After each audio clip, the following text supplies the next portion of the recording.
La parole est à Monsieur Alain Marceau. Merci, Monsieur le Président. Demain et après-demain, Monsieur le Premier ministre, le sommet européen va aborder la question notamment de l'accueil des réfugiés. La politique allemande qui était, je vous cite, temporairement justifiée, n'est plus tenable dans la durée. Nos capacités d'accueil limitées, les tensions de ces dernières semaines en Allemagne, mais aussi ailleurs en Europe, nous obligent à dire les choses clairement.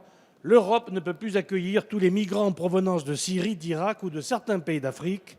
Dire « venez tous » peut finir par détruire les fondements de l'Europe.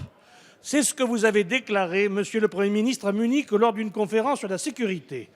Monsieur le Premier ministre, permettez-moi, en qualité de député de l'opposition, de vous féliciter pour ces propos qui sont réalistes et qui correspondent aux intérêts de la France, mais aussi au sentiment général de nos compatriotes. En qualité de député des Français établis hors de France et vivant sur cette zone, je peux vous faire part aussi de leur grande inquiétude. Même si M. Georges Clooney et John Kerry soutiennent Mme Merkel, j'ai envie de leur répondre « what else ?» Et à certains d'entre vous aussi. Eh oui, vous n'ignorez pas, Monsieur le Premier ministre, que selon nos services de renseignement, confirmés par les autorités européennes, mais aussi des ministres de votre gouvernement, on écoute la question. Écoutez bien, mes chers collègues, vous allez moins rigoler. L'État islamique s'apprête à mettre en place une déferlante migratoire en provenance des côtes libyennes, et ce, en direction de l'Europe, dès les premiers jours du printemps, et ce, bien évidemment, avec son cortège de djihadistes. Monsieur le Premier ministre, quelles sont les mesures que vous comptez proposer afin de parer à une telle offensive, notamment lors du sommet de demain? Je vous en remercie. Merci. La parole est à Monsieur le Premier ministre Manuel Valls. Monsieur le député Alain Marceau, l'Europe, du fait de la déstabilisation du Moyen-Orient d'abord, est soumise à une pression migratoire sans précédent.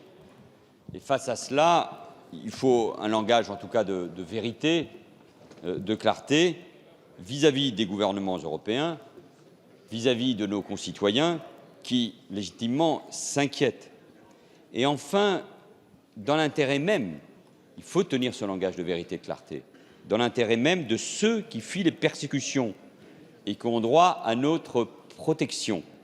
Et avec la nécessité de le faire à chaque fois, la différence en termes d'accueil entre ceux qui ont droit à l'asile et ceux qui sont des migrants économiques. Et c'est cette confusion qui d'ailleurs peut mettre en cause le régime même du droit d'asile.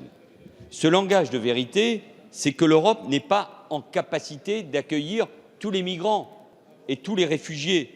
Elle ne le peut pas. Il suffit de regarder la situation en Allemagne, j'y reviendrai, mais ce que connaît par exemple un pays comme la Suède, qui avait décidé d'accueillir sans limite et qui a été amené à rétablir le contrôle aux frontières.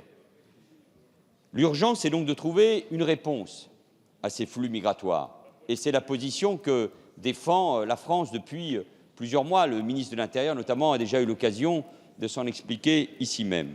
C'est ce message que j'ai voulu passer à Munich, tout en indiquant le respect qu'inspire la décision des autorités allemandes et en faisant part, une nouvelle fois, de mon admiration pour l'effort exceptionnel accompli par le peuple allemand, par les Länder, pour l'accueil des réfugiés et des migrants.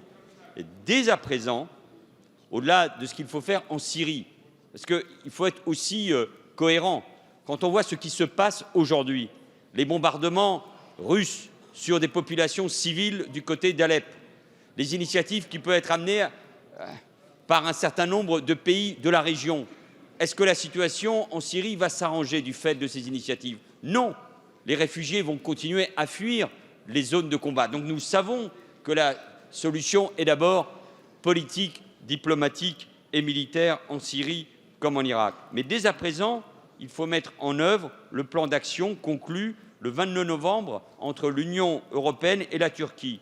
Une aide de 3 milliards d'euros est prévue pour aider les réfugiés syriens qui se trouvent sur le territoire turc.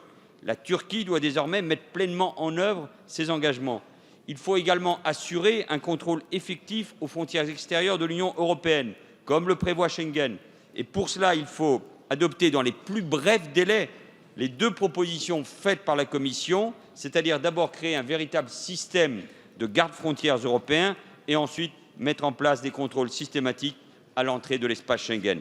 Enfin, sur le territoire européen, les décisions doivent être appliquées, mise en œuvre des centres d'accueil et relocalisation. Monsieur Lequier, qu'est-ce qu'on attend?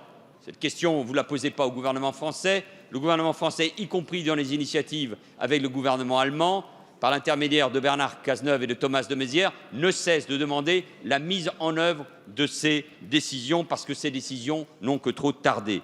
Le Conseil européen des 18 et 19 février sera l'occasion de faire un point précis sur la mise en œuvre de toutes les décisions qui ont été prises ou annoncées. Et je rappelle que la responsabilité dans cette affaire est d'abord une question de responsabilité collective. Et comme elle le fait depuis le début de la crise, la France va évidemment continuer à travailler de manière très étroite avec l'Allemagne. Mais nous devons le faire avec une exigence de réalisme et de vérité dans les échanges que nous avons entre nous. C'est essentiel pour identifier ensemble les solutions efficaces et sortir de cette crise qui frappe l'Europe tout entière, qui risque de faire un lien en plus entre le terrorisme et la crise des migrants et qui nous oblige enfin, et Monsieur Alain Marceau, vous y serez sensible, à ce que l'Europe et donc la France défendent un véritable projet pour la relation entre l'Europe et l'Afrique. Parce que demain, nous savons que les migrations, c'est déjà le cas aujourd'hui, viennent essentiellement d'Afrique, et notamment d'Afrique de l'Ouest et du Sahel. 80 millions d'habitants aujourd'hui, 150 millions demain, des francophones qui iront normalement, logiquement, vers la France. Et c'est ce grand projet vers l'Afrique que l'Europe et la France doivent porter. Merci, Monsieur le Premier ministre.